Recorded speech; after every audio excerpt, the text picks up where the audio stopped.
We are live.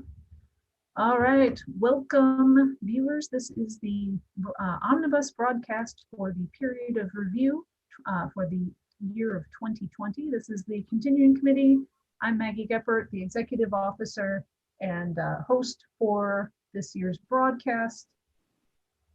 Thank you for joining us. I hope that if you're watching this live, you go ahead and be monitoring the YouTube chat for questions. As you're watching this, I will also be monitoring the Discord. So if you have follow-up questions for this period of review broadcast, then please go ahead and type them out. All right, so this year's broadcast, we did not have the volume of questions that we normally do. We had a healthy number of questions, which is why we're just doing an omnibus broadcast. I have gone ahead and collected all of the questions that were submitted to the board of directors via the period of review forum. So thank you in advance to everyone who put questions up. So basically what I did is I gathered all the questions together from all of the members and grouped them by director. So I'm just going to be going through and reading them. The rest of the directors have the opportunity to ask follow-up questions, and if there are follow-up questions from our membership, I will make sure to put them to the directors here as I see them. So this year's period of review, the first thing I want to do, so I'll go through and I'll introduce each of our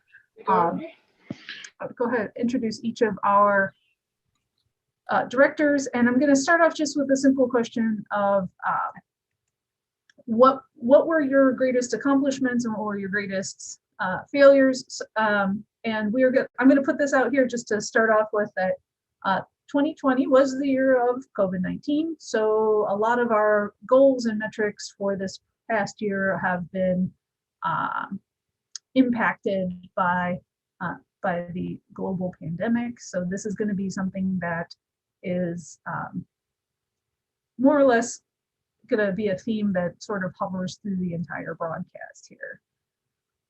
Okay, so I did also order the questions simply by the fewest more to the least. So I'm going to go in the order of Justin Ford, our CFO, is going to be our first up for this.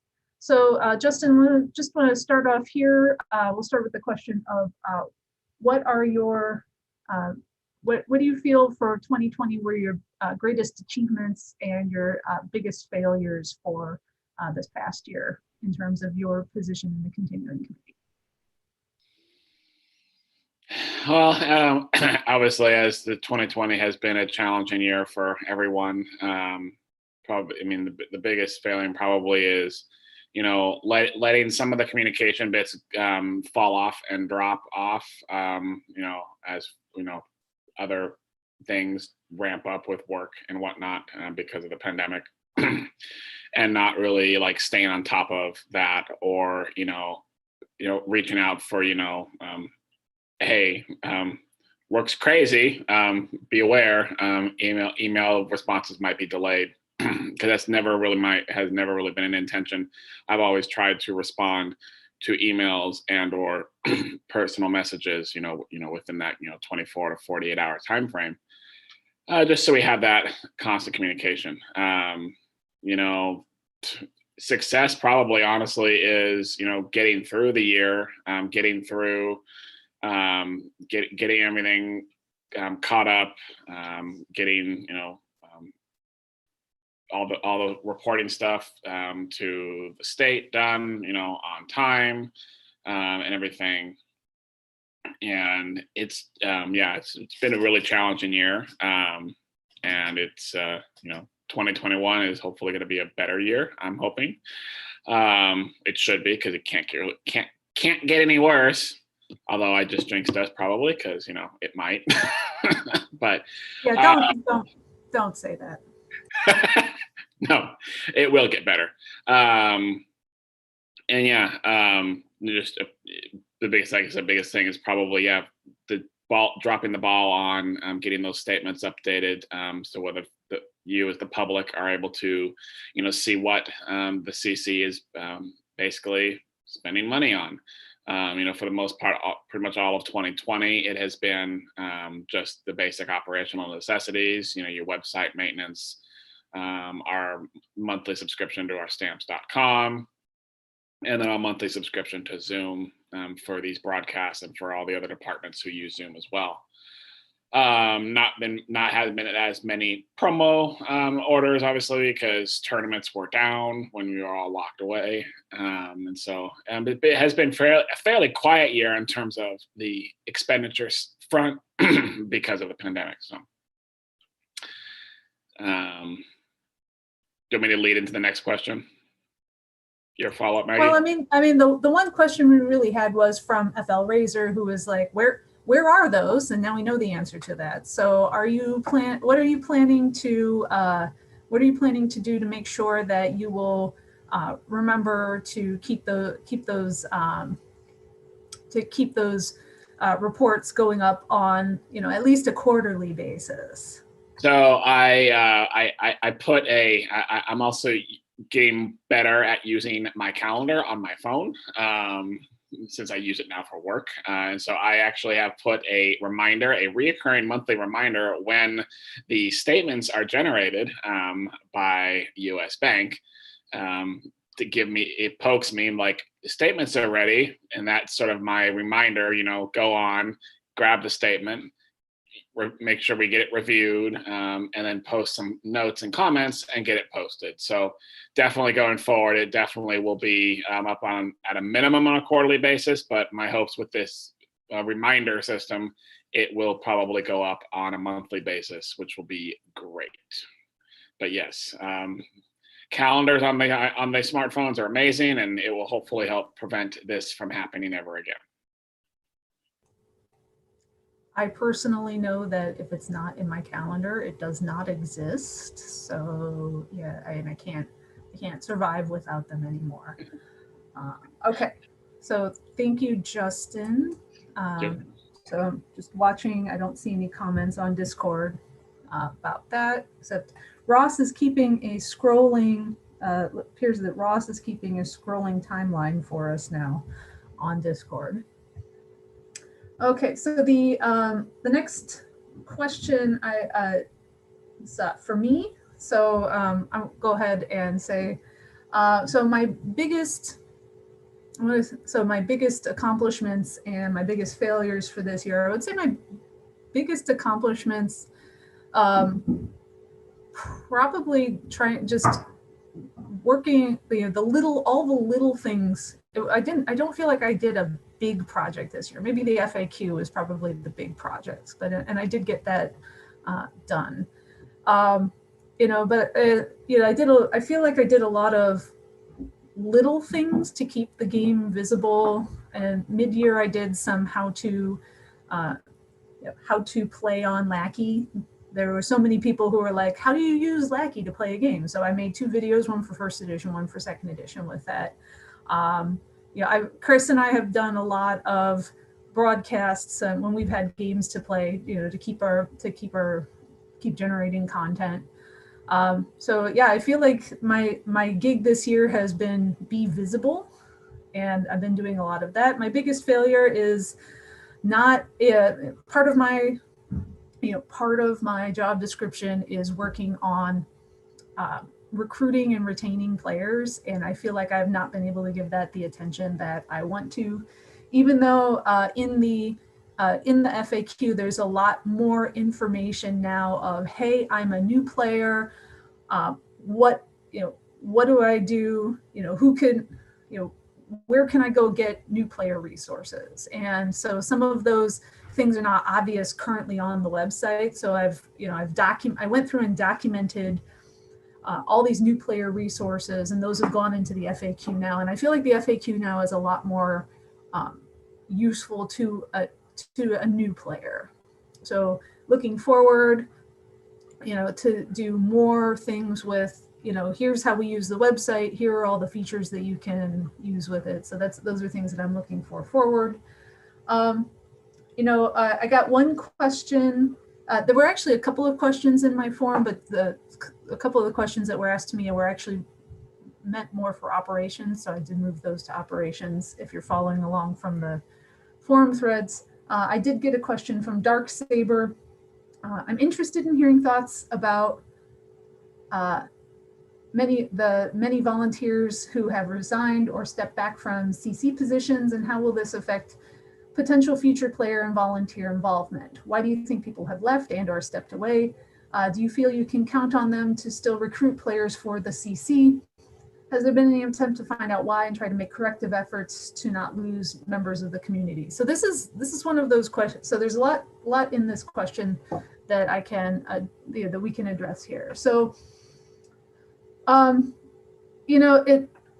it's hard for me to make a sort of broad brush, this is why people leave the continuing committee, because it happens for a lot of different reasons. You can have anything from I moved and I have no player base now in my new location, to I've had a lot of health issues and I can't, I have to focus on getting well, to I've had to take care of family, either having either starting a family or needing to take care of parents or other relatives. So there's so many different reasons why people leave.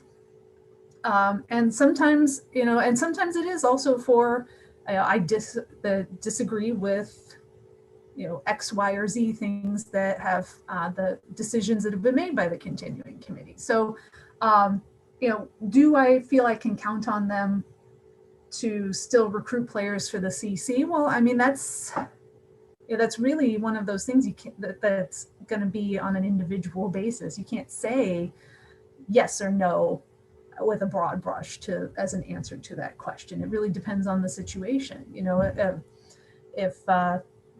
If somebody leaves because they're unhappy with with the decisions we're making as an organization, I wouldn't expect them necessarily to continue to play. And we would like their feedback on what they don't like, what we're doing, what they feel we're doing wrong, and what also things that they like.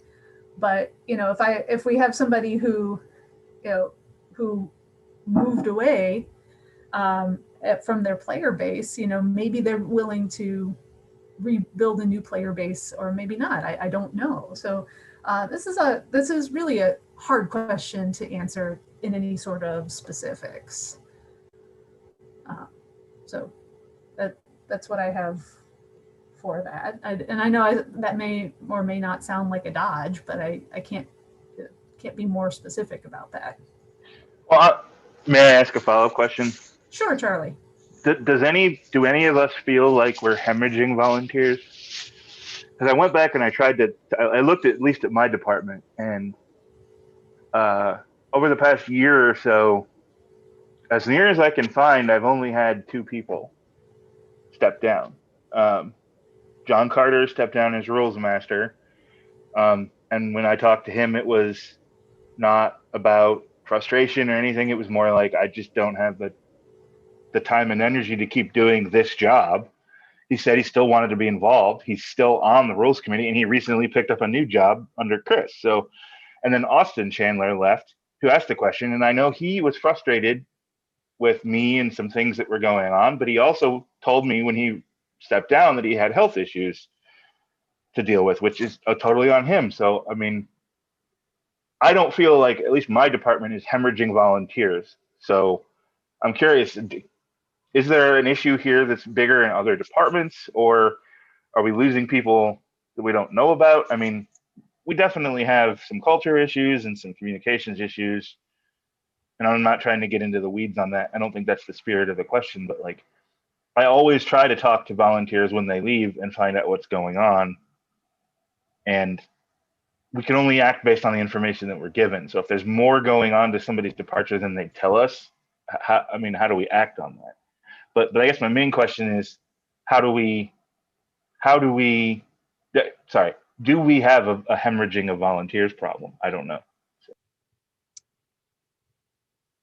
I don't have anybody who reports to me, so I mean, I can only go on feel from what I've seen as a volunteer within second edition, for instance. I've seen a lot less activity. I'm on the playtest forums. I'm a playtester, and I've seen a lot less activity in playtesting there, and that, you know, but I've ascribed that to more to COVID than disillusionment. Maybe that's wrong. I don't know. But I'm also not privy to those conversations that might be had. I mean, in ops, I can't think of any volunteers who have left. If anything, like the programming team is doing more than they ever have before. I know Rogue and Marcus Eberlein are also like constantly working on the achievements. But so I don't know that it's been slacking off like the question would seem to hint at. I think the final answer there would be, unless we're having open dialogue with these volunteers as they leave, or open dialogue with volunteers that have left, it'll be very difficult for anyone on this panel to know for sure what the reasons are and to answer the question directly.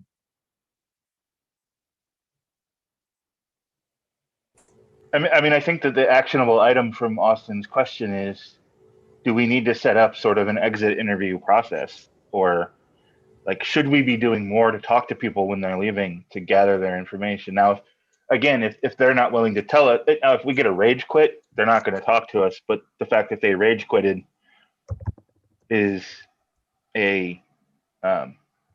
information. So I mean, maybe we need to put together a exit interview system where, like, if somebody leaves the department of 1E, another director talks to them and sort of gets feedback on why they're leaving and what we can do better, so we have actionable data. Like, I think that there's a legitimate criticism there.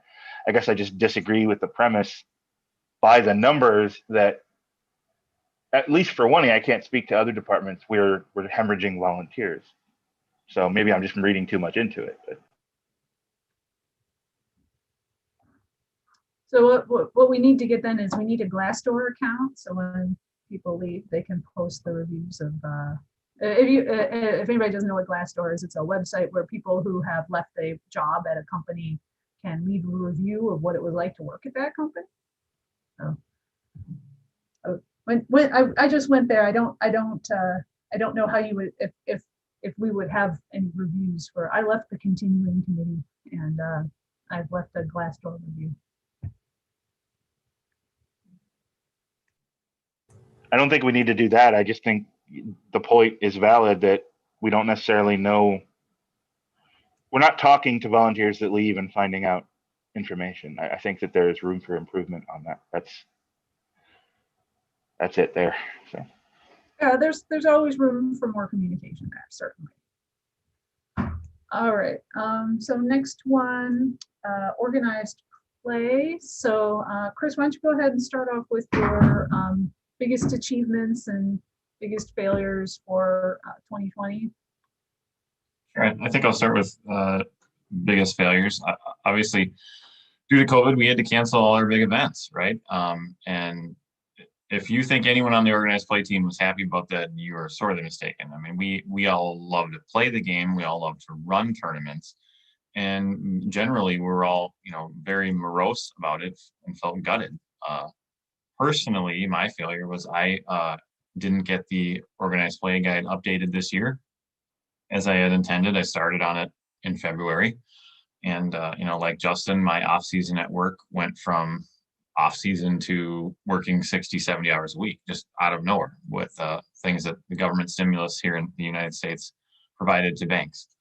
So yeah, those are two of the big ones to me. But I would consider the biggest success just what came in behind it, right? We decided to do the Subspace Championship Series, and I can't say enough about the number of TDs that stepped up and ran events. I mean, it wasn't just me. It was something I kind of thought I was going to carry the load, and it ended up being a case where I kind of managed it, right? I ran the Nationals event and the Masters event, but you had a half a dozen or more other people running all kinds of one-day events and drafts and return to Farpoint and, you know, Tribbles. I mean, several people on this panel made the Subspace Championship Series a huge success, getting tons of prizes to ship out to everybody. And I can't begin to explain how great it is to see lately some of these tournaments picking up steam and grabbing new players and just having more and more new faces showing up in events and players, you know, like Michael, who played in every single tournament online, I think, over the last 9 months. I mean, you can't possibly do better than participating in that many events. So, you know, obviously we're playing online versus in person because of COVID. And I again, can't thank everybody enough for making it work, even though we're in such a shitty situation with the pandemic. All right, thank you, Chris. And then the follow-up here on that line from Faithful Reader. So 2020 has brought a new era of online play. With everything opening up in 2021, how do you plan to keep that momentum going? And it says here, note that while I do have a tremendous respect for John, meaning John Carter or PFTI on the boards, I do not consider him to be the answer to this question. I agree he is not the answer, right? But he is a huge part of it. John was a brand new addition to the Department of Organized Play as your online play coordinator. And we realized, obviously, maybe this is a little bit later than we should have done this, but this year especially, we needed someone dedicated to the online environment. John has laid out a plan to me on what he's looking to do in 2021. Starting with finishing off the league season. He's running 3 different leagues online. I know Maggie's running a league online for Tribbles. As in years past, we're going to do regionals online like we've done this year and we've done in years past, and most likely we'll be expanding those. Typically, we've just been running a 1E and a 2E event that's constructed. Once again, we'll solicit to see which TDs want to run them, and if we see that there's opportunity there for perhaps a limited format, ID draft, for example, or TNG constructed or something of the form, one of us in the organized play team will run those. So you have probably a couple of regional chances online. Then John is looking to do a World Cup. We've kind of talked about this. He's had some information that have come out of other players and lots of ideas of, you know, kind of trying to run more of a time-centered day one tournaments to qualify for everybody around the world. And then you've got some type of bracket, again, very early stages of what we're looking to do, but we want to kind of run that and coincide it with Worlds for all the people who can gather in person versus the people who are playing more exclusively online. Maybe that's a team event. You know, for example, the Germans could play against a team from the UK or however we'll shake it out. We're definitely exploring things. And we want to keep those calendars full. You know, in the next year, we want to make sure that there is plenty of content, one-day tournaments, you know, weekly tournaments, constructed, sealed, Talos, 4 tournaments, return to Farpoint tournaments, wherever we can find interest and continue to get to maintain that momentum of people playing online throughout the coming year. Because all indications are, you know, COVID's not going to just magically disappear on February 1st. So we need to plan accordingly and run our events as though it's continuing. And as we can eventually migrate more towards playing in person, we will be doing that. But ultimately, people have to follow what they feel is safe and what their local guidelines are. Hope that answered everything. Yes, thank you for that, Chris. Does anybody have any follow-up questions here? Also, apparently there seems to be a problem with the YouTube live chat. It is apparently not working.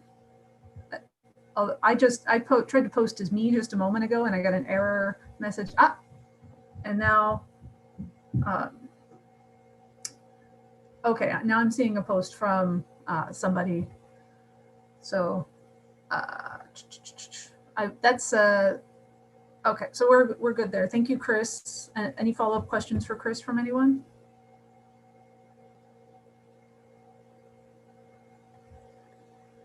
Okay, so we did get a question. Now Alan Gould has said test. All right, so that seems to be working now. We do have a question. Under which director's responsibility does the CC forum fall? So It depends which forum it is. true. So that is true of the that is true of some of the hidden forums. We have hidden forums for most of the different departments.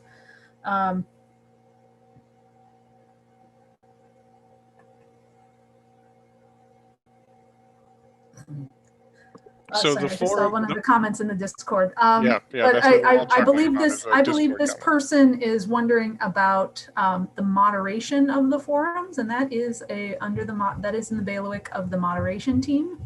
The moderation team does not directly report to any of the board of directors, and the reason that we have that set up that way is to avoid to avoid charges of nepotism and favoritism amongst the board members against people discussing things on the forums. So the moderation team is an independent group that runs the moderation of the forums. But that being said, there are also organizational things that could be moderated by the directors under whatever forum that is, first edition, second edition, organized play. There are things where they shouldn't be there. They should be somewhere else. That could be the director's call for that department. I have a simple question. When questions about the moderation teams show up here, why are they not represented? That's a little bit confusing for me. You see, they are independent as if they were not there, but shouldn't they be having someone representing them here and on the period of review? The moderators are not under review. They're not subject to review.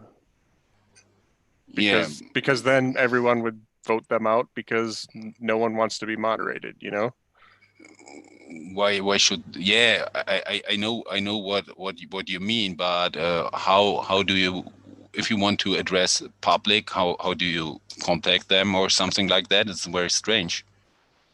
I know I got the reasons Maggie mentioned, that they should be somehow independent, but they must be somewhere in the organizing structure, you see. We as the board of directors have the ability to completely nuke the moderation team and all of their rules. That is the fail safe on the moderation team. Aside from that, they have the code of conduct, they have the moderation dialogue thread and the moderation notices threads. It would be setting the moderators up for failure to put them up for public review. Okay. And there are rules in place that if a person feels that a moderator is not doing their duty, they can file a complaint against that moderator under item 28. So that's section 8, failure to perform duties in the moderation team rules. So there is a process in place where people, if they feel that they have been moderated unfairly, that they can protest they can appeal their moderation. They can file complaints against the moderator who issued the sanction. So there are checks and balances in place. But that all stays in the moderation team, yeah? Yes. Yeah, totally. With us as the backstop. So we could, if we wanted to, today tell BAFO 97, sorry, this is not working. You need to go. So you can I correct won't. it. You can correct it. Yeah. Yeah. If you want. So there's a responsibility. So yeah, it would be it's kind of the board of directors' responsibility to make sure that moderation is still happening the way it's supposed to. But aside from that, they're completely independent committee. I do. Yeah. Go Sorry, ahead, Charlie. No, go ahead, Charlie. I do think it's important to note that, you know, others have said what you're saying about where do we talk to the moderation team, and they have been on the moderation dialogue forum doing their own like mini review where they've been talking through issues and soliciting input. So I mean, I think they're in agreement with you that they need some sort of public review process. It just isn't this one because this one doesn't fit for what they do. So I mean, they are at least soliciting input and talking about things that they're working on and thinking about. So maybe that's along the lines of what you're hitting on. I don't know. So this person is also asking where is this in the bylaws that we control the moderation team? Sorry, I didn't catch the end of the question. Where in the bylaws does it say that we control the moderation team? We don't control the moderation team. Right, we don't control the moderation team. We do not control the code of conduct. We do not control those rules. They are there independent of us. We could scrap the whole deal anytime we wanted to, but we haven't wanted to. Because above all else, the board of directors always has control of the bylaws and the corporation. So at any point, we could make a vote that says this committee is void, start over.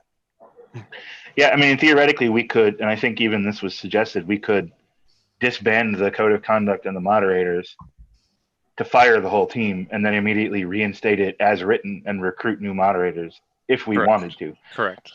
So basically, all we have as the board of directors is the nuclear option. All we can do is pull the plug on the whole thing. We can't say, I don't like the way you're moderating this, moderate it better. Or we can't say, we're changing the code of conduct. We have no control over that whatsoever, except that it exists. So the only thing we can do is nuke it. Oh, that's a nice idea. Okay. Yes. Okay. So it's not well organized. I'm not deeply enough in that theory, but there must be a kind of responsibility. And when I got Charlie right, the only responsibility we have is we nuke the whole team down, and that's a little bit disturbing. I don't know. I don't know. I think there must be someday there must be a better option. There must be a better option. There must be someone in charge of that team and that you get away from these nuclear option. Yeah. If there is someone in charge, that means there's someone who can force things to happen on the moderators. No.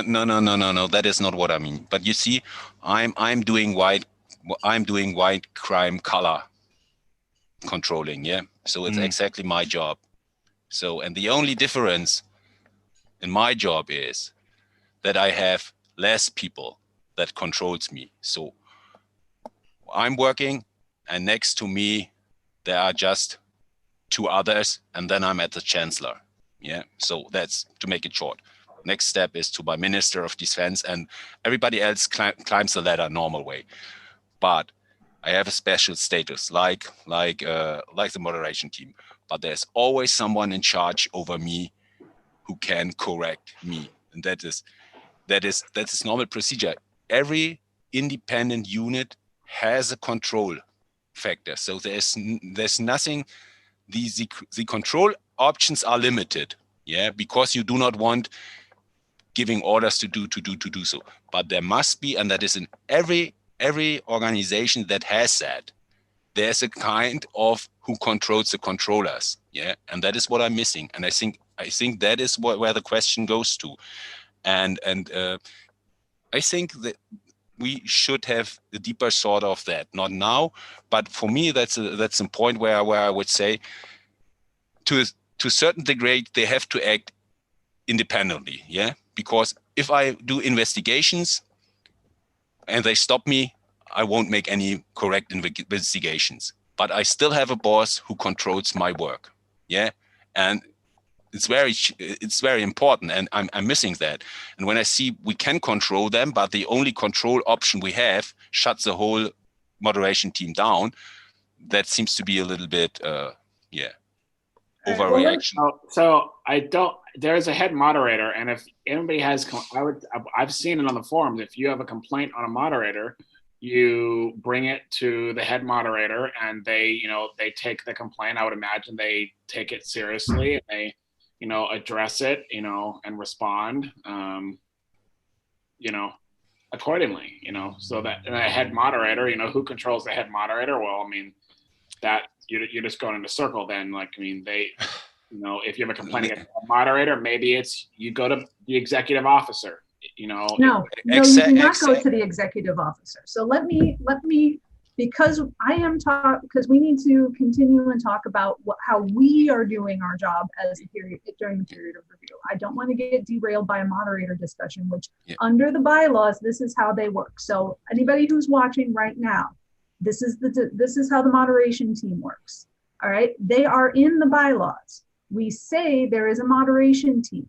We say that they are independent of the board of directors. All right. We can change the bylaws to say that there is no moderation team. All right. But we specifically say in the bylaws that they are independent of the board of directors to keep, so they can do their job to keep things running, to be independent of us. So you can't have people running to the executive officer saying, this guy was mean to me and he banned me, you need to tell them no. And like, that's, so we can be independent of the forum moderation. All right. Yeah. So if we feel that the moderation team is not working, then we can disband the moderation team, because in our bylaws, we say there is a moderation team and they are independent. We can change the bylaws to say there is no moderation team. We're going to moderate on Wheaton's law, which is don't be a dick, and we'll ban you for being a dick.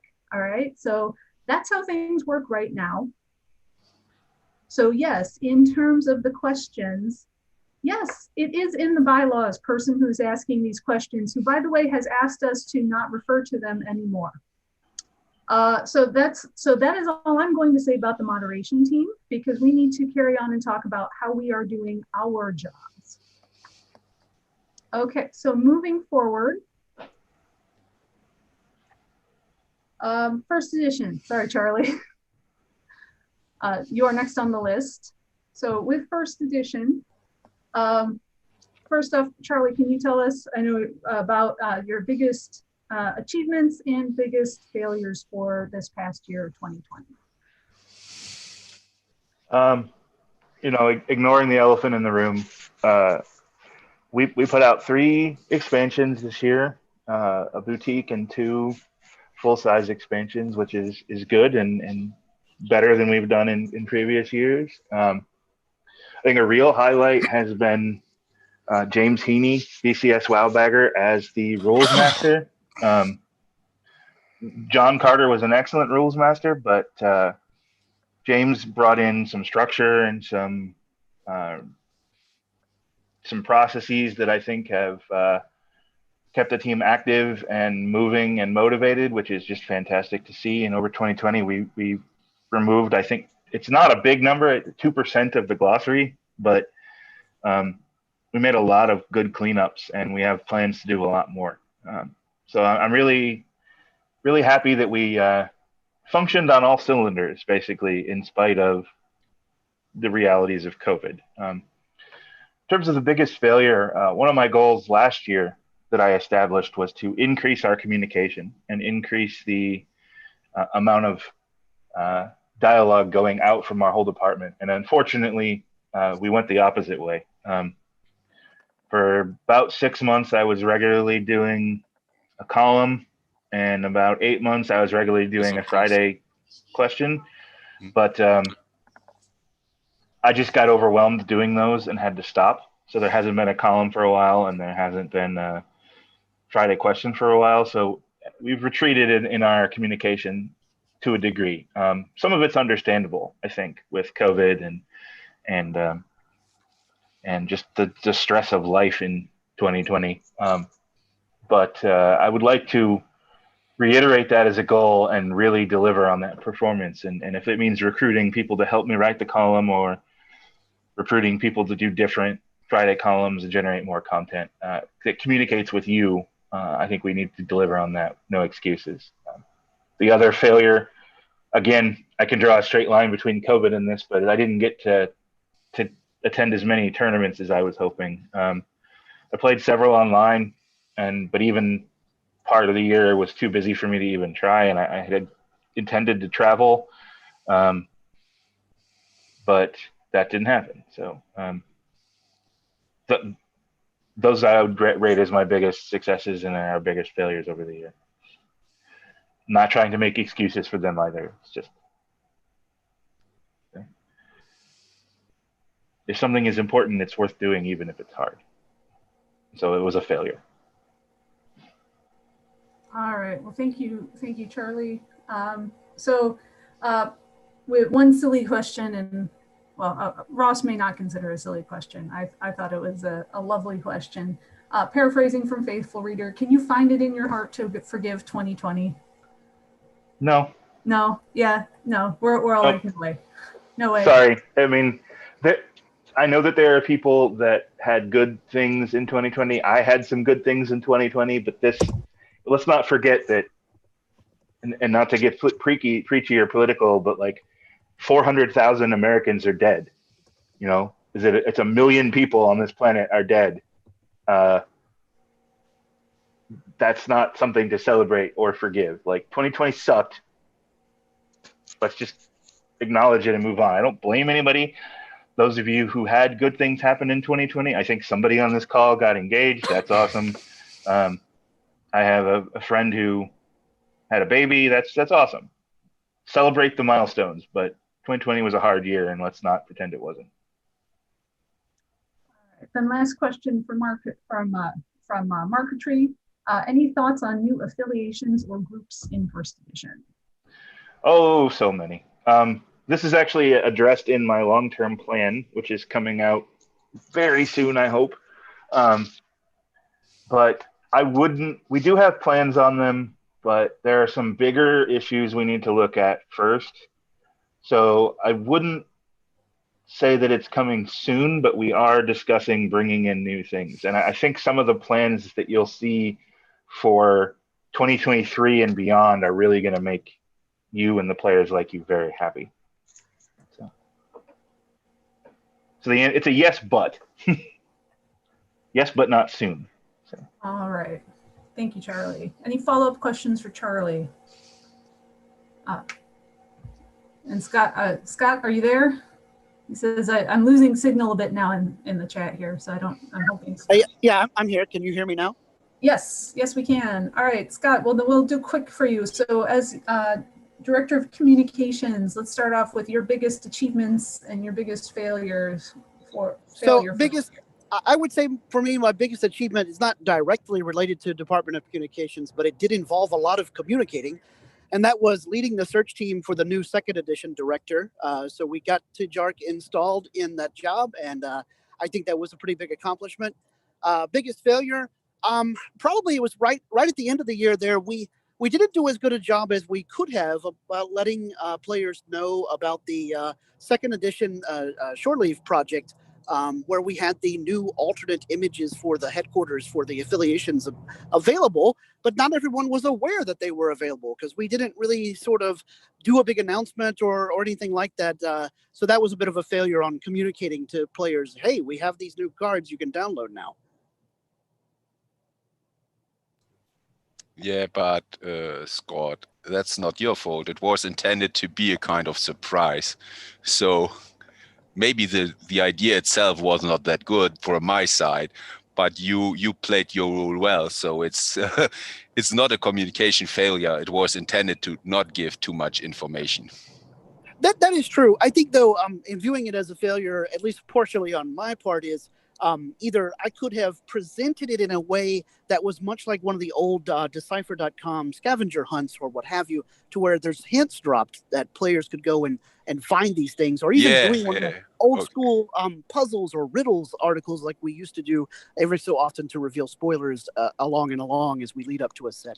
But yeah, I mean, just, overall, I view that as it could have been done better. I don't think it's 100% my fault, like TJ said, but at the same time, part of it was my failure. So there you go. Yeah, but that goes for the time reasons as well. If we had more time to coordinate that, it would be better. You had to find a way to, hey, guys, there are Easter eggs. Look. Yeah. Right. Yeah, I agree.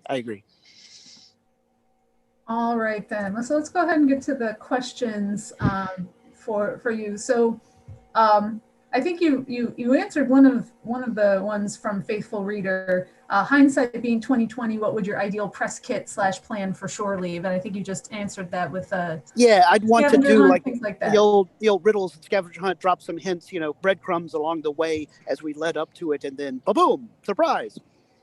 Yeah. Just to be clear, you're talking about Move Along Home, right? Not Shore Leave? Yeah, I'm sorry. Move Along Home. Yes, the new headquarters. Yeah, thank you, Charlie.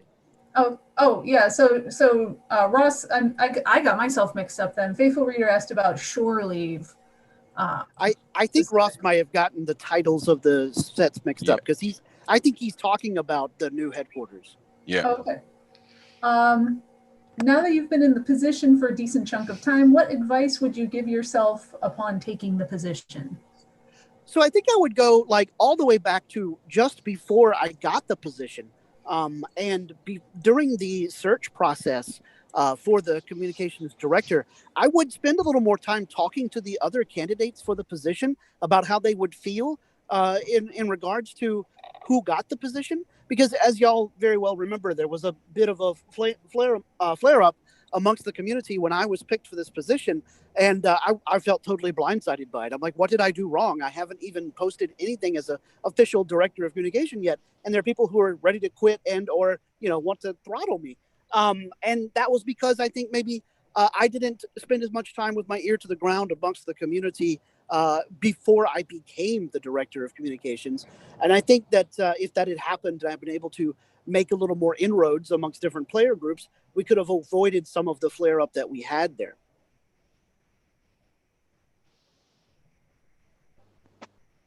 All right, thank you. Okay, so then I have a set of questions from Armis here, and he's setting up a scenario to begin with. All right, so people who think the CC or some subset thereof is doing a great job or even just okay job will likely vote for the status quo. People who think the CC or some subset thereof is doing a shitty job will likely leave rather than voting against the status quo. Result: everybody gets reelected and the community keeps getting smaller, and the leadership thinks everything is good because they keep getting reelected or wonders why the community keeps getting smaller. The logical end state of is everyone on the board getting a 7-0 retention vote from themselves and the other 6 board members, and maybe remarking on how it's odd that voter turnout seems to be down. I'm going to state that I think that this scenario is a bit of hyperbole, but that's my opinion here. So I suppose for this post to be actually relevant to the thread, I should add at least one question for Scott to answer. So here it is. Do you agree with the above analysis? Why or why not? So partially, I agree with the above analysis, Armis. I'm not going to sit here and dare to impugn your logic. But I think that the answer to it is the way we avoid that scenario happening is we do encourage those who disagree with us to, yes, please make your voices known. Don't just, sign off, log out, and never return. But I would say that based on past performance amongst those who are disgruntled with the way the continuing committee is running things, they do not log out, sign off, and never return. They let us know often and in no uncertain terms how bad of a job that we're doing. And so I think I would go ahead and say, yes, if you have, things that you want changed and complaints that you want to make, then please continue to, in a polite and concise manner and, a cogent manner, make your complaints known. And then when it comes time for the period of review, just like in many other aspects of our daily lives, go vote. Don't just complain and then bail out. Go vote. So I have a follow-up question to this, and I don't want to relitigate the whole debate about what a member is. But somebody made the point of to currently vote, I have to pay money to support an organization I do not support. So we're literally making it impossible for people who have made it a principal stand against us to vote us out. How do we resolve that tension between what you said and then that reality of voting? So I don't think that we make it impossible for them to vote us out. We don't ask an onerous fee to be a member. However, I also think that if you don't care enough about the efforts, much less the technique, to pay the fee each year, then I mean, maybe you don't care enough to vote about it. But I hope that you do.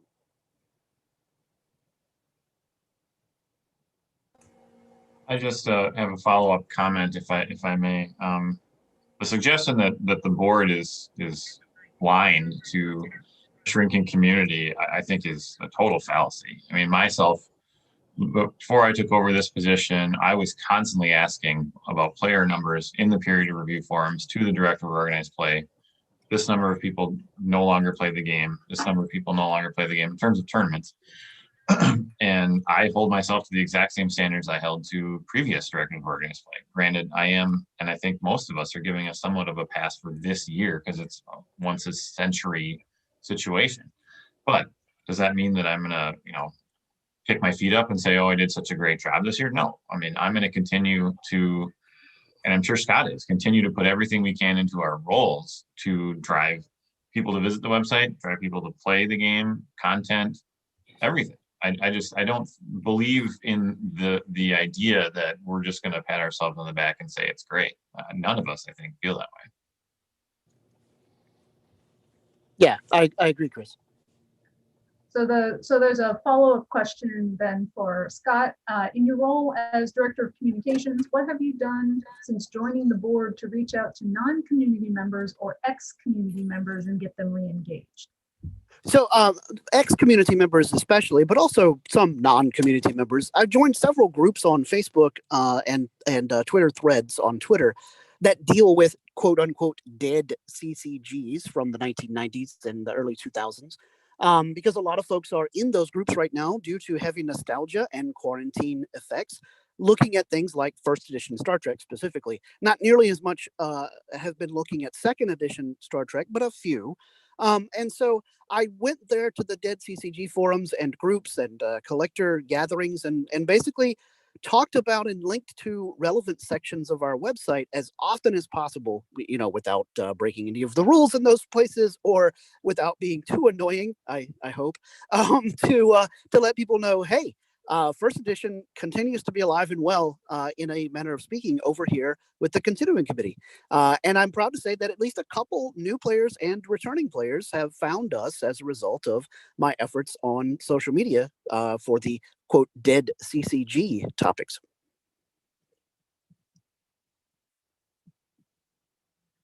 Okay, and the follow-up to that, if you are retained, same question, but forward-looking, I assume you will continue to do this, and do you have any other plans for the future of other things to do?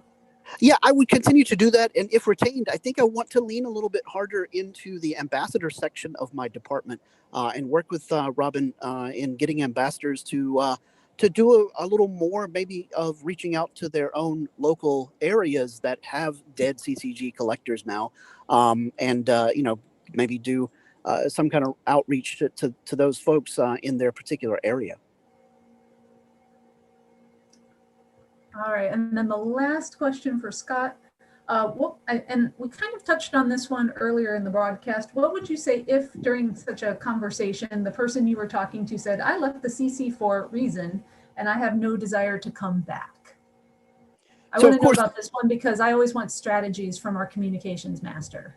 Sure.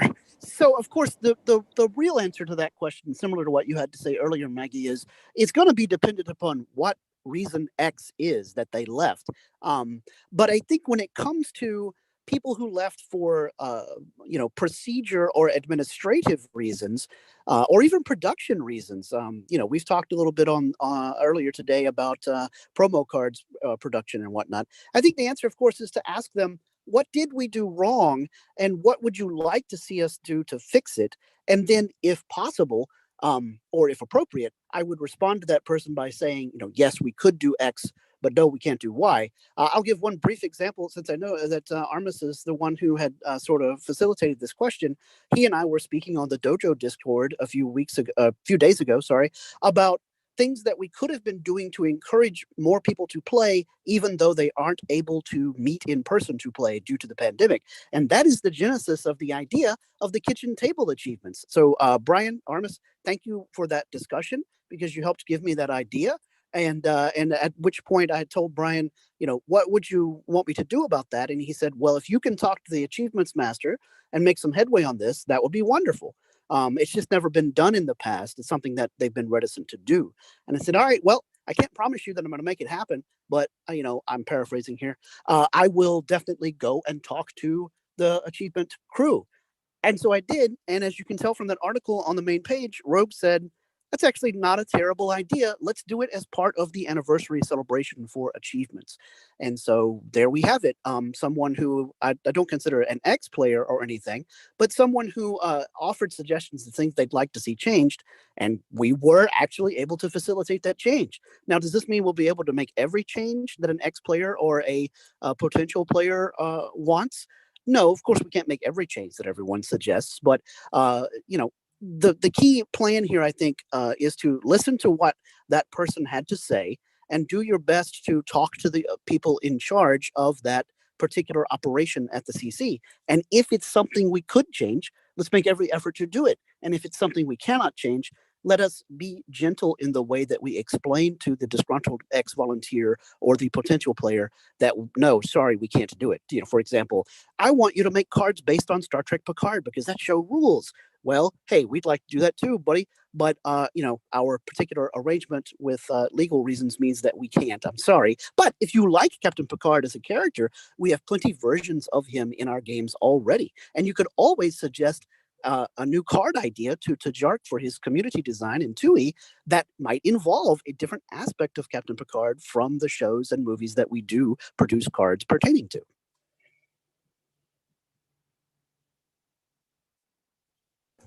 Excellent. Thank you, Scott. So we have a couple of follow-up questions on player loss and metrics over on YouTube.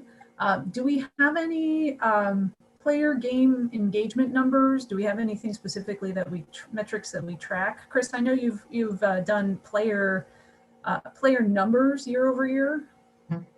Yeah, I pay attention to them. In fact, I looked again just now. 2017, 18, 19 were pretty much holding steady in both games. I was kind of surprised to see that for TUI, especially 2020 again. We did drop significantly, about 100 players last year in TUI and roughly 80, 90 if a quick count in 1E. But again, that's people who don't play online. I mean, like and hadn't had the opportunity to play in person. A lot of those folks, I believe, is the case. So we're kind of losing the fact that we have gained some players from online play. And, as far as driving the new metrics, I agree entirely with Scott. Like, we have an ambassador, or a chief ambassador now, who's excited to get out and travel to all these players and talk to players. And he's just been on the sidelines during the pandemic. I'm really excited to see what Scott's team and what Robin can do through the ambassador group in a quote normal situation. Yeah, guys, I'm barely hearing you now, so I'm gonna drop. I'll be back as soon as I get back into a signal area. All right, thanks, Scott. Thanks, everyone. Yeah, the other one is for period of review specifically, do we have year-over-year membership numbers? Are less people buying memberships? I don't know any that off the top of my head, but I can probably go back and look at least the last 2 years when we've done voting. I can go back and look at the results. We've got, I believe I don't have access to the old polls anymore, but I can go back and look at the old articles where I reported the results, and I could reconstruct from voting percentages and number of voting members. Now I do know that number is going to go down because I did ask the department heads at the end of the period of review last year to go through and look at their volunteer numbers, because we still had last year on the period of review, we still had people like the Brad DeFruiter as a volunteer, and he hasn't volunteered for what, 8 years, something like that. So I asked the directors to go through and say, if you see people here who haven't been doing anything for years and years and years, can you please take them off of the list?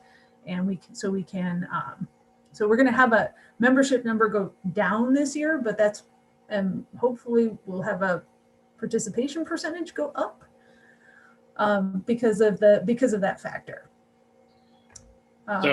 So I just have some of the numbers in front of me from 2019 for premium memberships. It's looking like there's about 5 or so premium memberships purchased per month. Without tallying my list up here, it's about 5 per month in 2019 that bought premium memberships.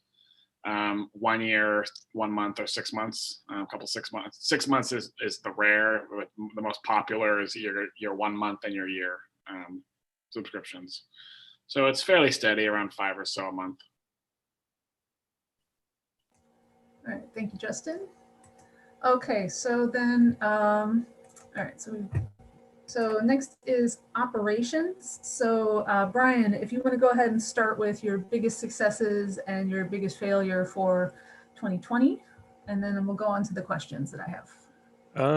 I'd say the biggest failure is on the shipping end. I have not kept as close tabs on that as I should have.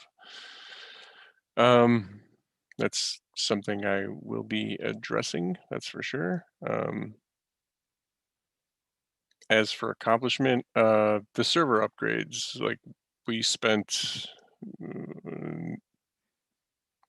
10 months working on the code so that we could get the server upgraded. And then we managed to do that without completely breaking everything, which was very nice.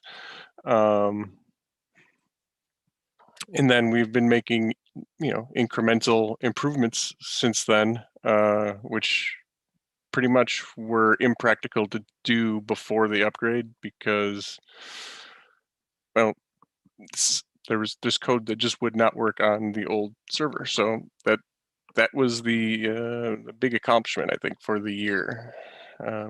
If you want to go into the questions, we're good. Sure.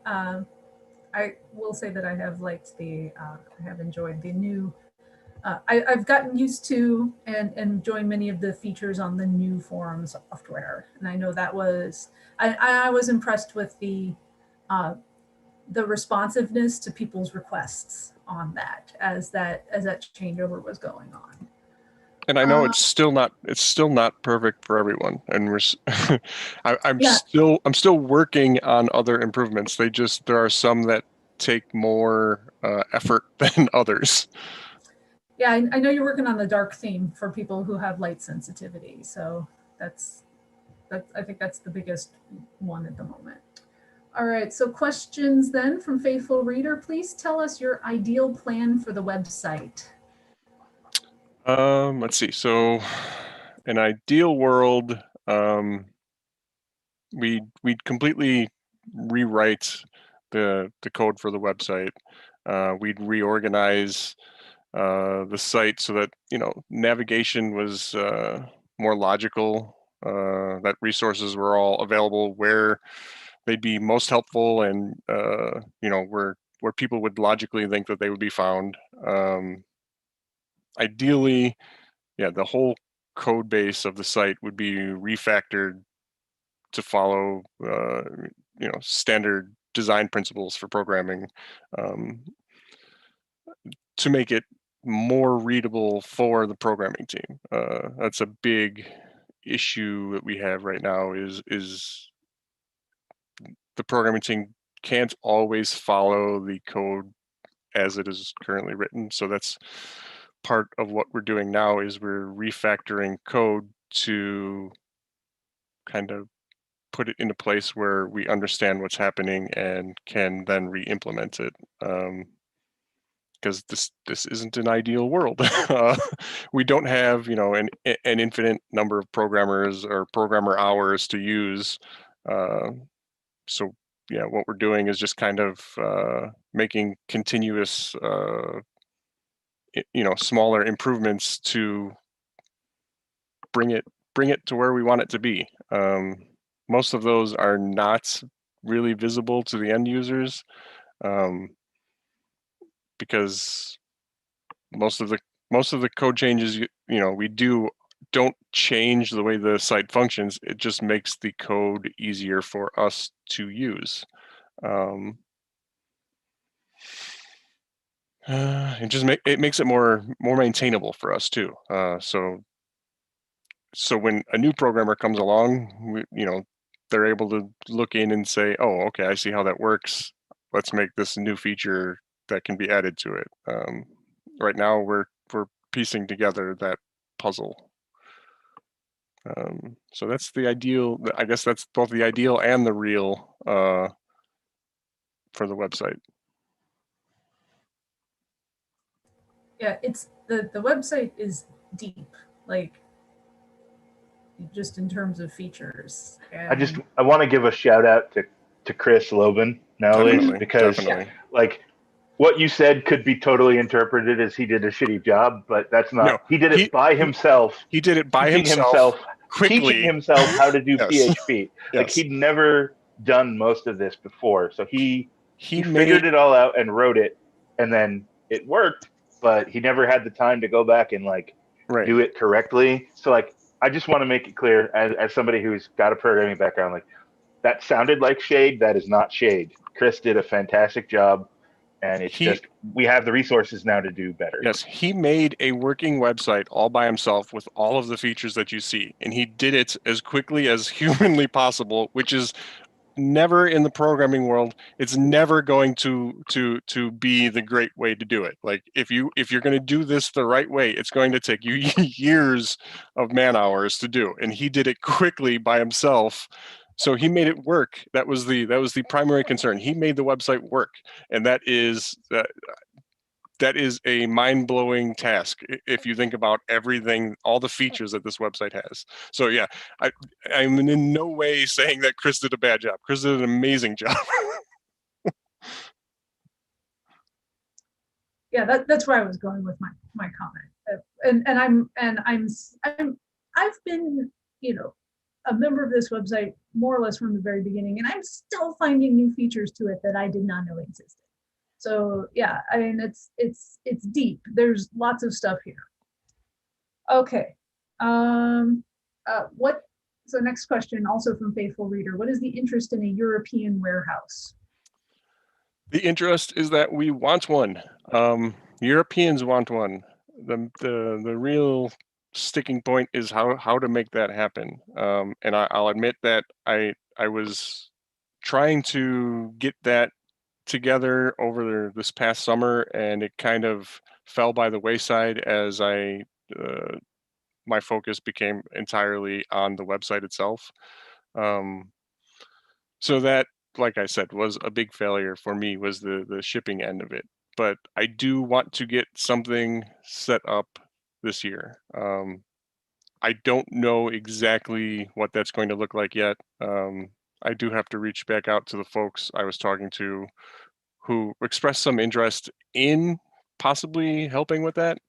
But that, yeah, shipping to Europe, shipping in general, I'm going to make, my next focus for the Department of Operations, like my focus. Everyone else is still doing their job, but my focus is going to be shipping now. So as far as Europe specifically, we have to figure out a solution for that. Sorry. How much has Brexit screwed us in this regard? So. Brexit happened between basically the finalization, I guess, of Brexit happened between when I last was trying to focus on this and now. So I have to look in to see what that is going to be like too. I don't have an answer for what Brexit is going to do to our UK folks for shipping. That's fair. I mean, to be fair, I'm not sure the British government did either. The British people certainly did not, but I'm not going to comment on that any more than that. All right, so from OK Coyote, speaking of shipping, how is the state of shipping these days, and when will orders be able to ship again? It's bad. Shipping hasn't happened for a while. And so,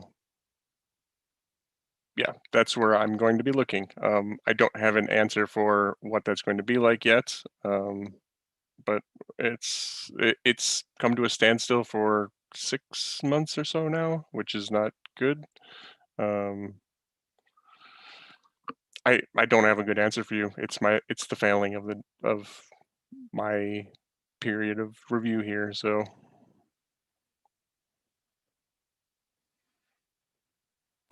Yeah, I'm hoping personally, and OK Coyote had a follow up on this that I didn't put in my doc here just earlier this morning or late last night whenever he posted it, basically asking, it says that everything's out of stock right now. Is that actually true? Can we get some updates on inventory and that sort of thing? So just something to be aware of that I hope will get moving soon. Well, I can tell you one thing with the stock is, again, I'm not trying to blame 2020, but like every supplier had problems getting things into, like it took us months to get some paper. It took us forever to get supplies we needed. Like penny sleeves were gone. Penny sleeves and top loaders were completely gone for months. Like we could not buy them for less than hundreds of dollars.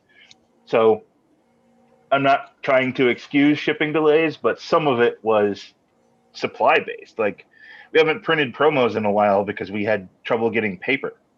So I'm hoping with some of those things smoothed over now that will start improving. So yeah, I noticed trying to find top loaders was impossible. Like I went to buy some to ship the Apocalypse Rising prizes out, and my local stores, like we haven't seen them in months. We haven't been able to order them for 3 months. So. And obviously we don't want to ship cards without them, so it's going to slow things down. Now, if that was the case, we should have communicated that better. Again, I'm not trying to excuse the sort of systemic failures here, but it is a factor when we can't get supplies. When the supply chain gets disrupted, it waterfalls. I have that problem with my current job. So I was just going to make a quick comment for those watching this. Brian obviously was working on the website for a long time, and he's also the chairman right now, chair of the continuing committee. In February, that position will rotate out, and Brian can make shipping more of the focus going forward. That seems fair to say. Well, definitely the website took most of my focus, and that's not an excuse. It just did. It was where all my time was going for, both the upgrade and then, immediate tools we needed right after that. So it's just where my mind was. Definitely. I'm not trying to make excuses for anyone. I mean, it's just more of a case of understanding what happened and why it happened the way it did. So that's all. All right. So next question for operations. I'm going to sort of move things along because we also have second edition, which is going to take up a bit of time, I think. From Armis, how much do the Director of Operations and the Achievement Master communicate? He wants to know, has the Director of Operations seen some of the specific feedback regarding some of the Achievement Master's decisions related to availability or lack thereof of certain achievements over the past year?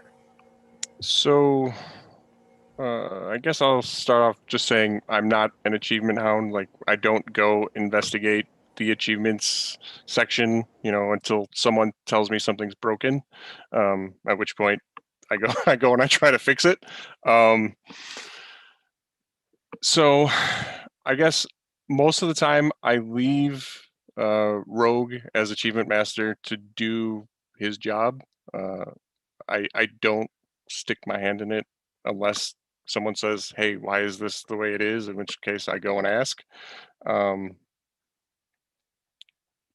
In the past months, I'd say, I guess the past 6 months or so, I guess Rogue and Marcus Eberline, like they kind of make up the achievement team right now. So they've been pretty active. I think, so there's a thread in the achievement teams board that shows basically the bugs they've been fixing, how they've been working on achievements to make them work the way people think they're supposed to. So it's not that they're not addressing the concerns, it's that they're, you know, working their way through kind of, what is it, like 1,200 achievement groups or something like that. That, you know, there is a log of a lot of stuff that they're working on. And it also means occasionally, you know, you'll also be granted an achievement you didn't have, you know, the day before, because they just fixed another bug or fixed the requirements to make them work the way everyone thinks they should.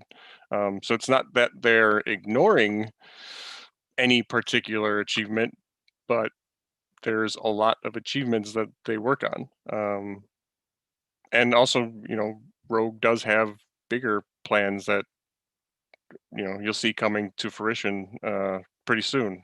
That article that I mentioned in the board meeting that's up now, you know, with the 10-year anniversary of achievements, he's doing a lot of other ones too now. And I think there was one, I don't remember exactly what it was, that Brian particularly brought up.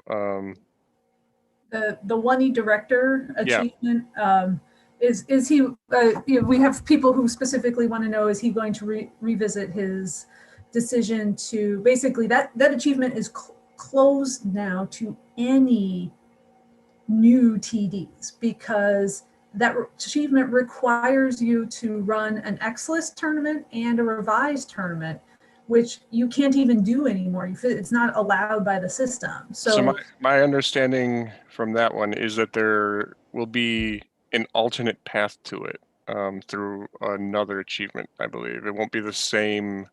And I don't know the details other than that his idea is to have an alternate path, but he's working on what exactly that will be at the moment. Okay, that's good to know. And I guess another comment, so I'm reading off of the YouTube chat right now, that there's just a comment from Marketry, all the hidden achievements, exclamation point. So I'm suspecting, I think that she means like, I'm hoping that with this 10th anniversary, thing, we'll get some hints on the hidden achievements. I don't know. That's gonna be. I guess I would suppose that's up to Rogue. So maybe if Rogue's watching this, Sir Rogue, please give us some hints, sir, on the hidden achievements. Okay, let's see. So I think that we've pretty much covered your position on the achievements and the achievement program in general, and your vision for it going forward. That seems to be mostly like, Rogue is doing his Rogue thing. So last two questions. These were actually posted in my thread, but I think they're really for operations. What's the status on an updated button list? I don't even know who maintains that. I don't have a status on that because I don't actually know what it is. I think we discussed it. I'll take care of it. Okay. Okay. So Charlie says he'll take care of it. And what's the status on the rewards program? All right, the rewards program. That is a good thing to talk about, but I don't have a lot of news. So people who aren't aware what it is, the idea is to have a system where our members can earn like reward points for playing games or volunteering, you know, but what other activities involve, you know, with the CC and the games and stuff. And then those reward points could be spent on, you know, things like promos or raffle tickets or tournament buys or stuff like that. So the status is that it's in very, very early development phase. I tested some aspects of it on a test server and ended up breaking that server. So that test didn't go great, but it is on the agenda. I don't know when it will be done because it's a system that would touch on a lot of other systems that we have, shipping, organized play, finance, because we're paying postage for points that get spent on promos. There'd be a whole volunteer system that would have to go into place to automate rewards on that. So there's a lot to be done to make that work, but it is in like the long-term plan, and it's started very early in development right now. So that's where that program is. Right. Sorry. Correct me if I'm wrong, but this was one of the major things that needed the the site upgrade before we could do, right? So like yeah, I would say it could be done on the old, the old forum or the old site's server software, but it would very likely break if we did it once we got the server upgrade done. So now that the server upgrade's done, we can go into this without having to worry about what we're going to end up breaking once we do a server upgrade, if that makes sense.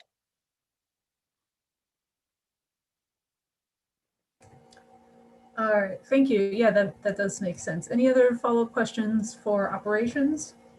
I'll just say one thing. There's likely to be future server upgrade days like we did last year, but not on the scale of what we did last year, because the forum software and the server software will need to be updated again. I don't have it scheduled yet, and I don't know that it needs to be scheduled yet, but it will happen periodically, for smaller server updates. Excellent. Well, I mean, that's anybody who's ever dealt with a website before should understand that you're going to have site maintenance from time to time and upgrades.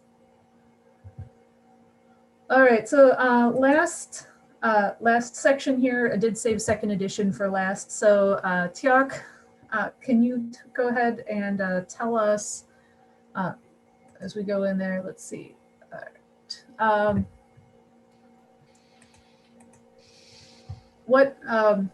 What were your biggest achievements this year and your biggest failure? Yeah, so I'm not for a whole year on the job. So from taking over till now, there was not enough time for now. For 2020, there was not time to make any big failures. So I would say there's none from my point of view. I'm sure there was somebody will disagree. What was good from my side was that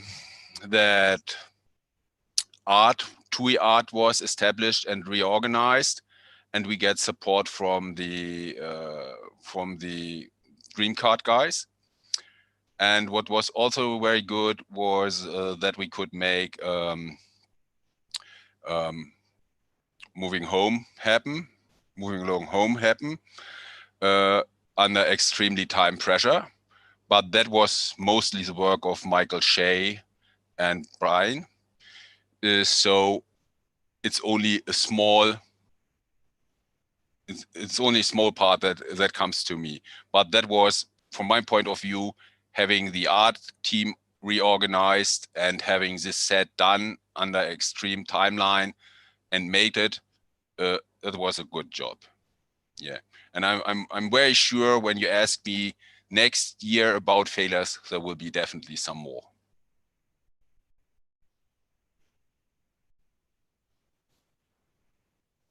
Yes.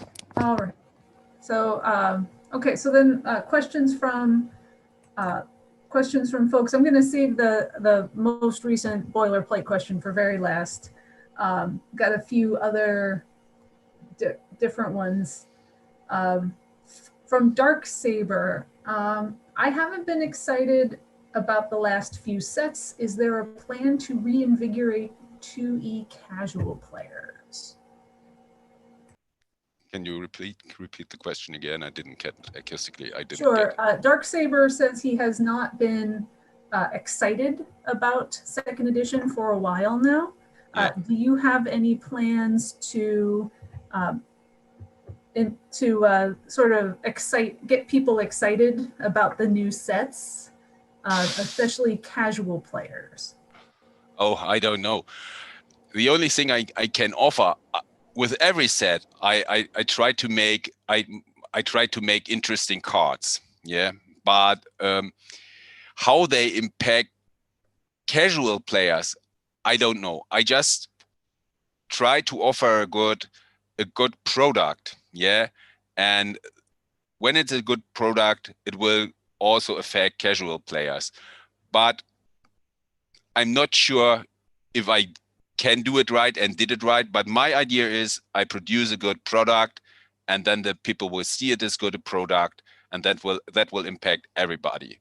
Yeah, and if the question goes to making it easier and simpler to get more people involved, I don't know how to do it because it's already. You see, I'm not sure if I get the question right.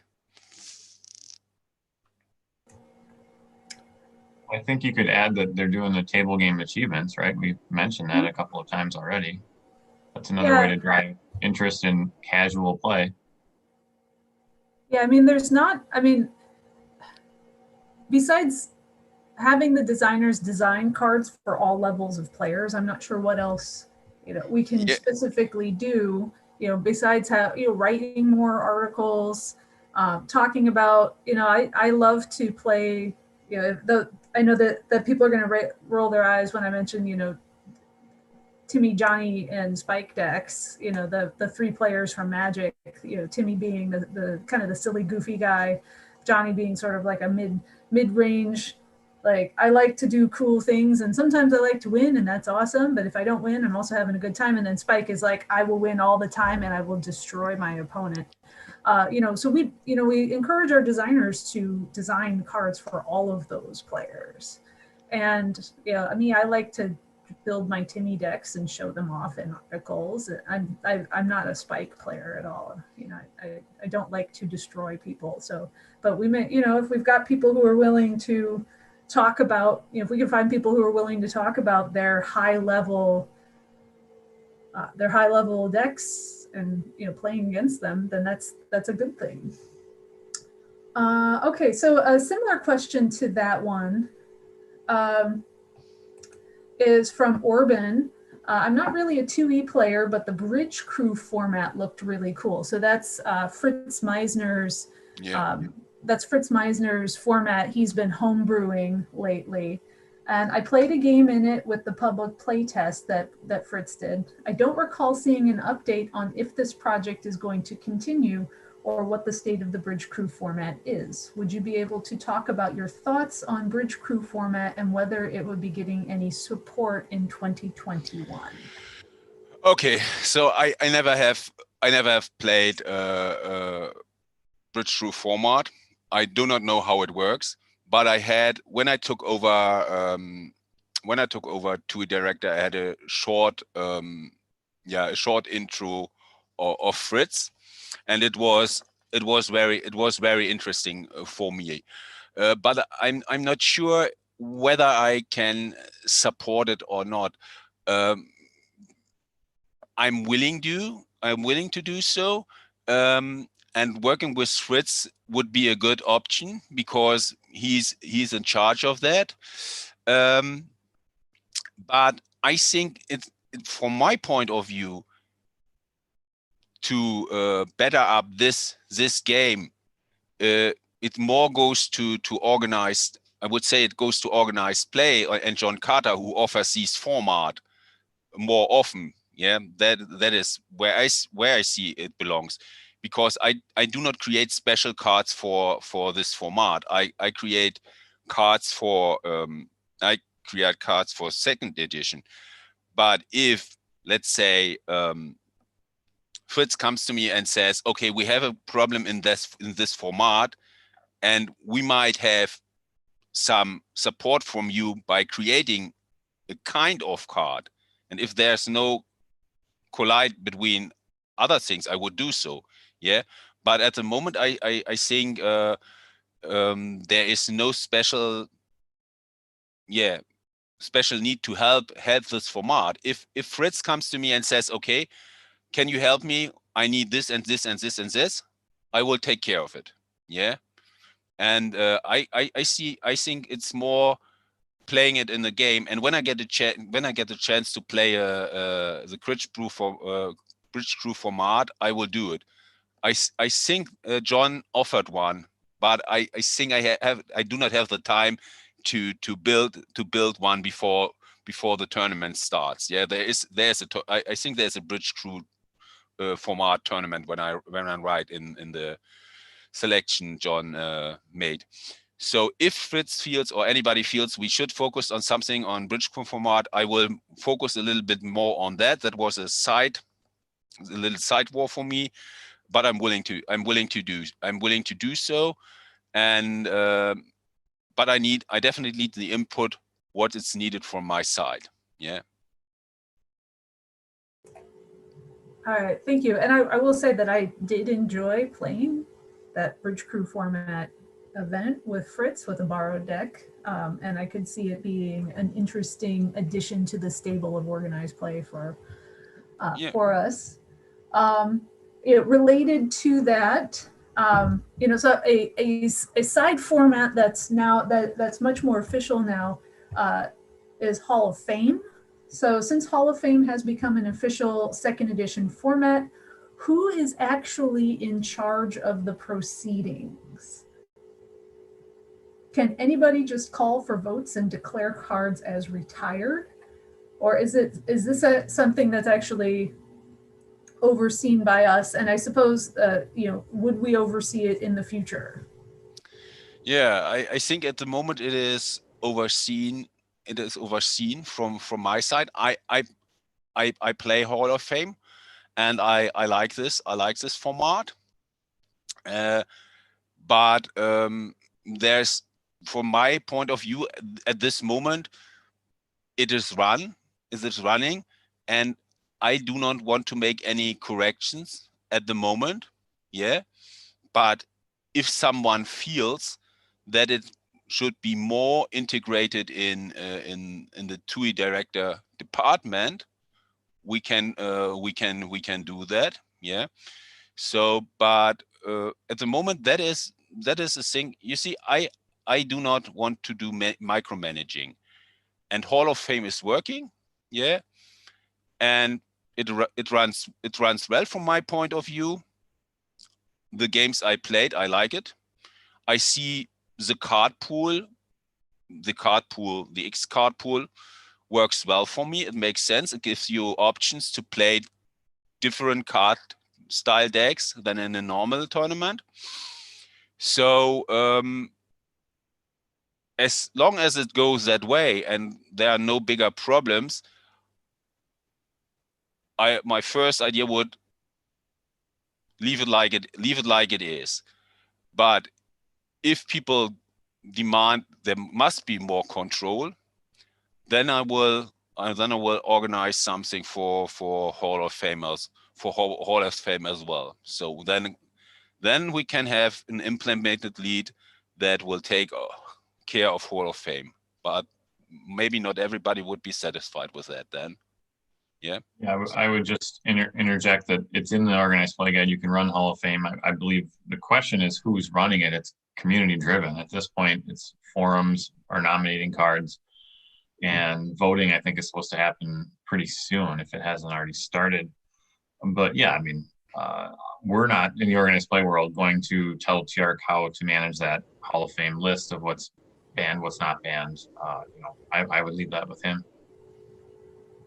Yeah, so currently, those of you watching along, right now, the Armis put together the voting list. So the idea behind Hall of Fame is that in January, people nominate cards to go on the retired list, and then in February we vote on those cards, and that's the idea behind the format. And it's always been sort of a community generated thing. It seems to have the blessing of the second edition director, so I think that as Tiark said, if it ain't broke, don't fix it. It seems to be working all right.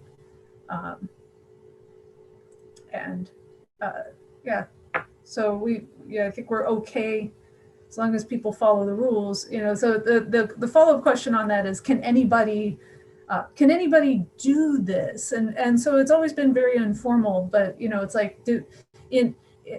more or less, if somebody comes in June and says, all right, let's start retiring more cards for Hall of Fame, are we going to, as the second edition director, going to step in and say, no, this is when we do this? So I don't see this becoming a problem, and it's a fun game for everybody to play. It's a fun format that people enjoy. So as long as people are following our social protocols on this, let's just let it be.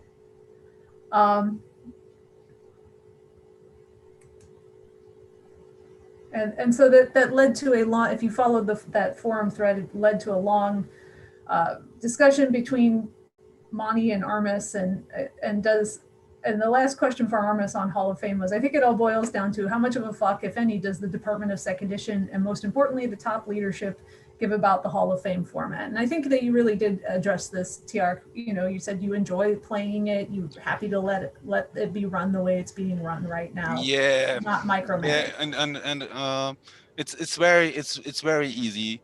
I give you in Germany you say, geh nicht zum Fürst, wenn du nicht gerufen wirst. So I try to translate it a little bit. You do not go to your master unless your master calls you. So if your master don't calls you, everything seems to be right. So that's it. Everything seems to be all right.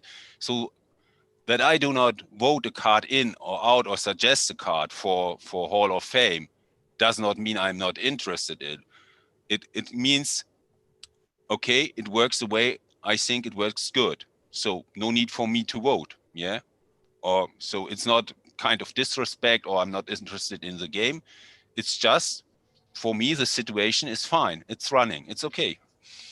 So why should I take care of everything? There are things that create problems and there are things that are running fine. So it's not, you're not changing a good functioning stuff, yeah. All right, so any follow-ups on that? Because the last thing we have here is the recent dust up about a question. I guess I'll just start from Armis. Why does the 2E director find it necessary to, quote, disappear people he doesn't want on his staff without even bothering to have a conversation or even providing the reasons why, or even informing his relevant team leads beforehand? Okay, you get this first time, I guess you get that first time you get the statement in double language, first in German and then you get the essentials in English. I make it in German first because I don't want to miss a special point. Ja, lieber Amos, das ist einfach so, wenn man mir kontinuierlich meine Zeit stiehlt, die ich doch dann lieber mit meiner Familie, mit meiner Enkeltochter oder meiner kranken Mutter verbringen würde, mir permanent auf den Sack geht, immer querschießt, praktisch ein Pirat am Mast ist, dann darf man sich nicht wundern, wenn man immer gegenschießt, dass dann irgendwann mal was zurückkommt, ja? Und du hast mir so viel Zeit gestohlen, hast nie auf irgendeine Anfrage geantwortet und stellst dich jetzt noch so da, als hättest du überhaupt geantwortet. Da könnte ich einfach nur so abkotzen. Okay, das war die Kurzversion in Deutsch. Okay, can we go question by question in detail? Please read me the set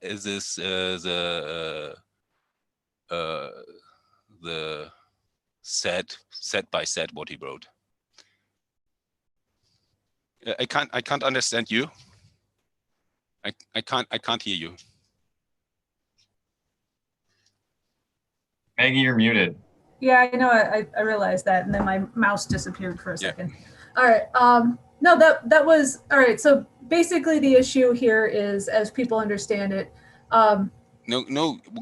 As I understand it, Brian was terminated from the Department of Second Edition. Yeah. Give me his exact wording, and I will answer his exact question set by set.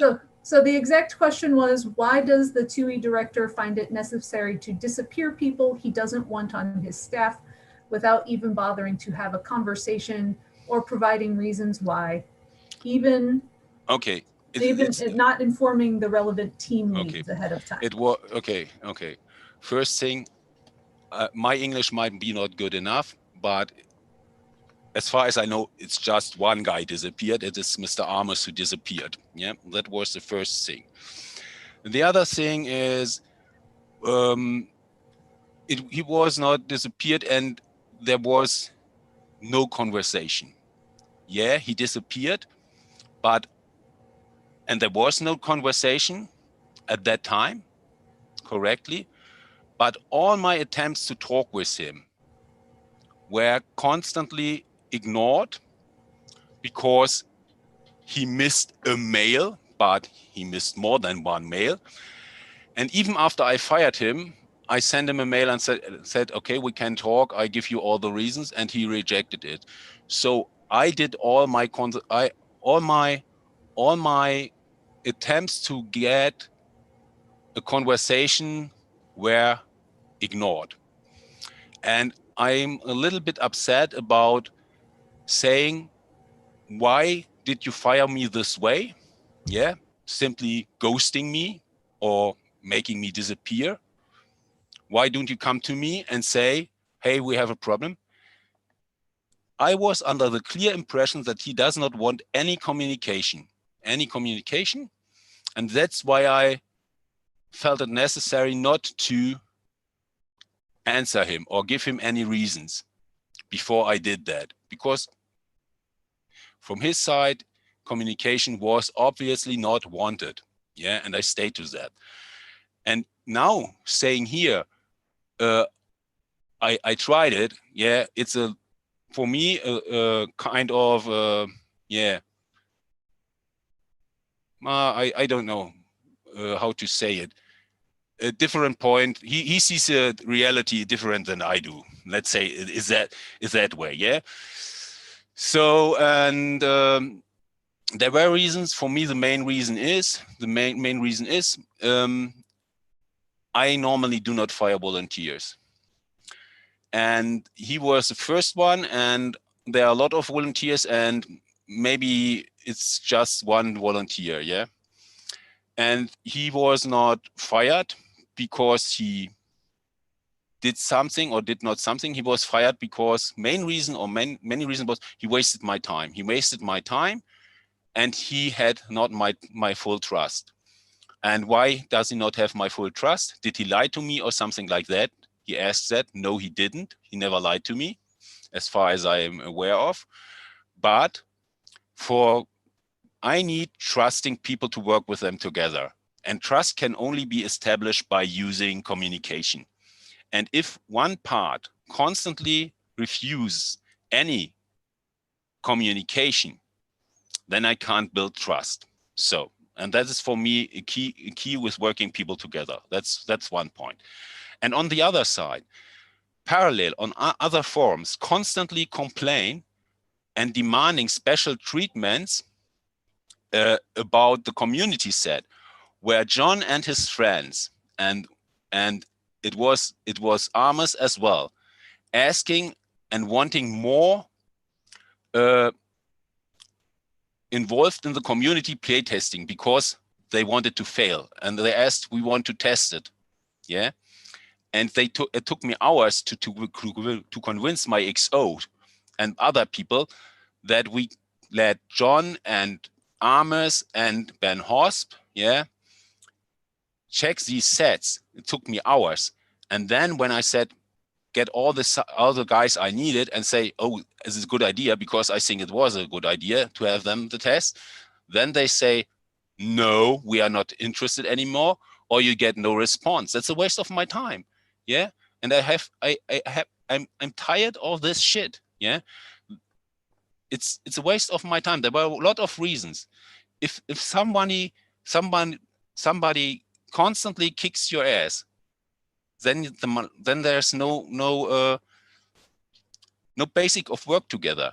And the next thing is when when I hosted Michael Shea as my XO, Armin's first question in the dojo was he involved in firing me? And there you see, he is also no trust in working with me. So the best version is we do not work together. There are other departments, maybe he's better qualified for them. I don't know. The decision I made was absolutely right. I only regret I haven't did it half a year ago, because I know that it will be Enzo, but I wanted to give him a fair chance. Yeah,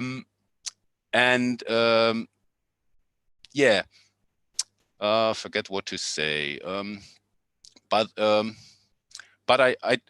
try to fix it, build a kind of trust. It simply doesn't work. Yeah, and now I'm perfectly fine with it.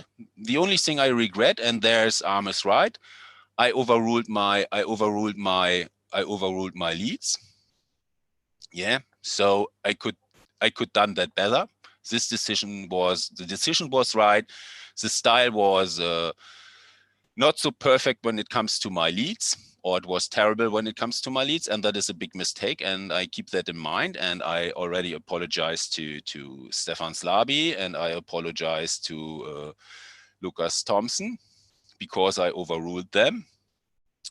But the decision is absolutely correct, and I would do that in the same situation again. And after firing, I offered him again, I give you all the reason, more details. He didn't wanted it. Yeah. So I see no need to work together on this basic. Yeah. That's completely useless. And offering me a course in human resources, it's very kind. Really, I obviously need one, but I'm willing to do this course. I had a couple of them, but I will do an additional one when he's willing to do a course in common sense, that if you behave as an ass, then it is also that I behave as an ass. Yeah. So if you go rude on me, I go rude on you. That's very simple. That's human. Yeah. And generating himself a little bit as a tearful guy, it's a little bit drama. Yeah. Okay. All right, well, thank you for that explanation. I appreciate you giving us details on that situation. And so the follow-up here, and this is from Darksaber. So what are your plans in the future? You know, if such a scenario comes up again, I assume you're going to talk more with your, you already said you regretted that you didn't talk with your leads first before you did this, but I want to make sure. So that's going to be something that you'll improve upon in the future. So normally this is, it seems some people might fear that is now a standard procedure. It isn't. Yeah. You see, if you can build up a kind of communication somehow, writings, talking, however, it might work.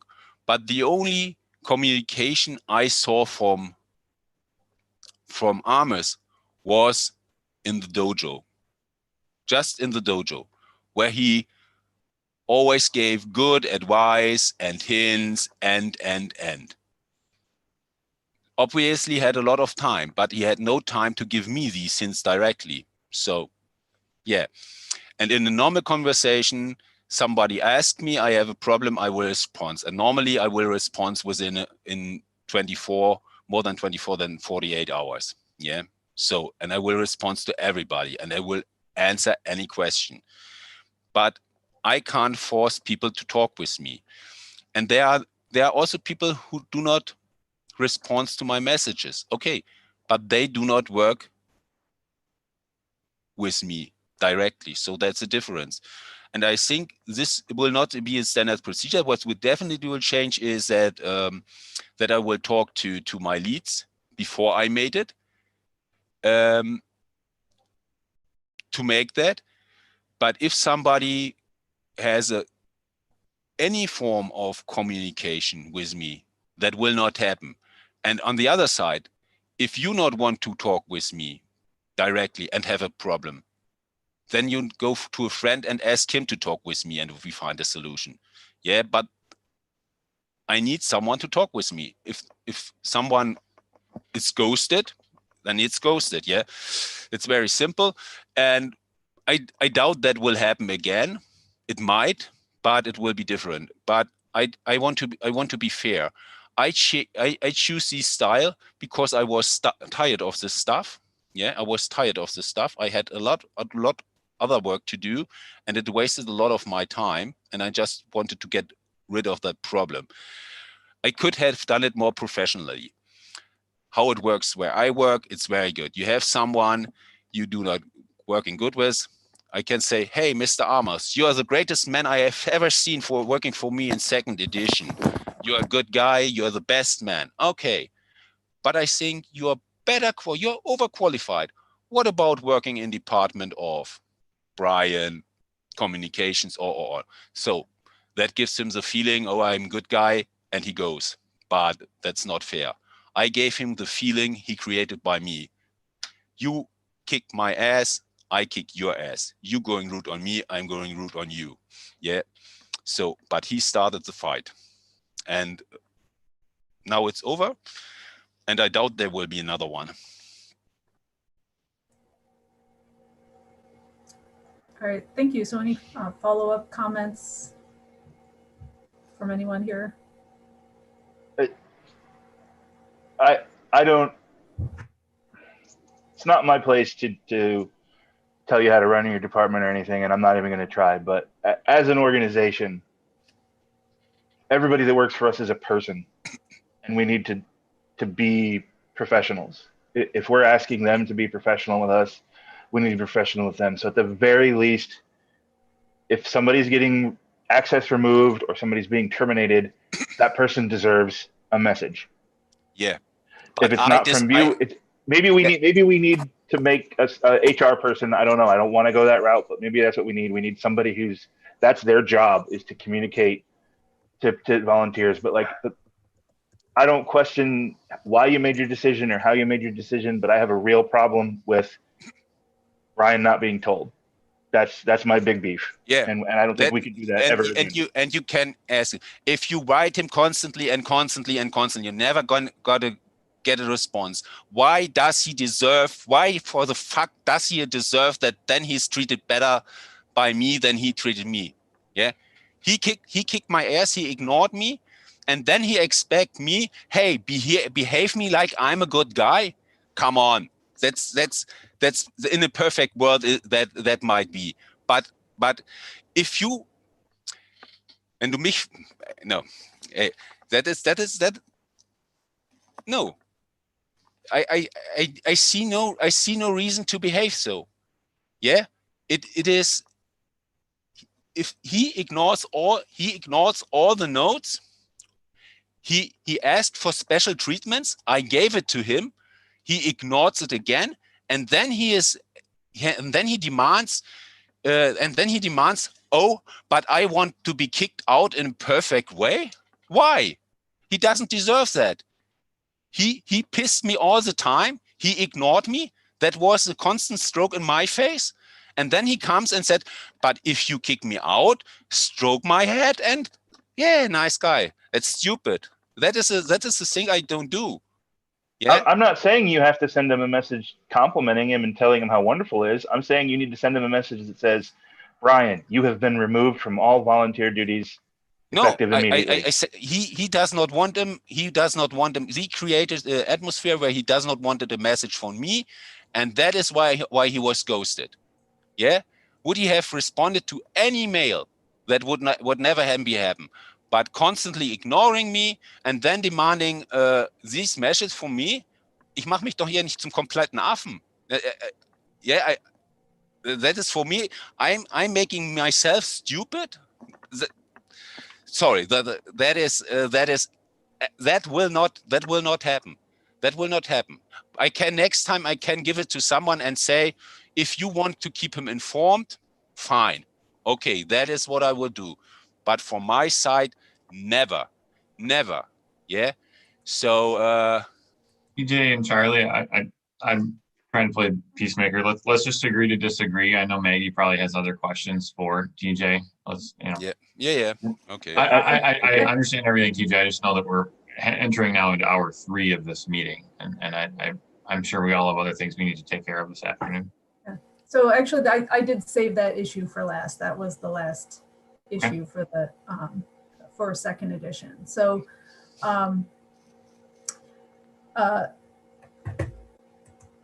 so there was one question. How much time do we all spend on these positions? I think it was directly aimed at Tiak, but I mean, I think that's a good. I like that question for everybody. So let's end our period of review talking about how much time we spend each week working on continuing committee issues. Yeah, it's good. So I'll start here. I between playing in tournaments and keeping up with the forums and going on the Discord and working on whatever playtesting projects or errata team in second edition, or if I'm doing stuff with the frequent, the FAQ, I spend a good 10 to 15 hours a week probably working on this game in one way or another. So that's, that's sometimes it brings me in conflict with people in my household. But, you are lucky you still have a household. yeah, I do still have a household. So that, I do spend, we all spend time on this. So let's go around and finish off here with that. And I don't mean to make all of us play topper here. I'll go low. I mean, mine's probably the least. I feel like mine's, like, as Maggie said, playing tournaments on forums, etc. I'm probably 5 to 10 hours, but then I can have a huge surge, right? If I'm spending an entire weekend running a tournament like a Worlds or whatever, then yeah, you're gonna have that, or even just packaging up all those subspace prizes. That took a long time. Going to the post office, there for an hour and a half. I mean, those are just huge spikes followed by lots of kind of everyday, right around, I'd say every week, I should say, kind of on average about 5 to 10 hours. Do I win? Am I the lowest? Justin might have me beat. I don't know. I'm curious. I mean, like I said, that was part of what I linked to one of the biggest failings over the past 2020 was, I did not spend as much time as I had in 2019, on a weekly basis to stay caught up on communications, emails, messages, etc. But in the ideal, what it was in 2019, which was working really well, was anywhere from 5 to 15 hours a week on work, and depending on what time of the month, was it end of the year, or was it April, do I need to go in and take care of all the annual reporting, but yeah, probably 5 to 15 hours a week, varies.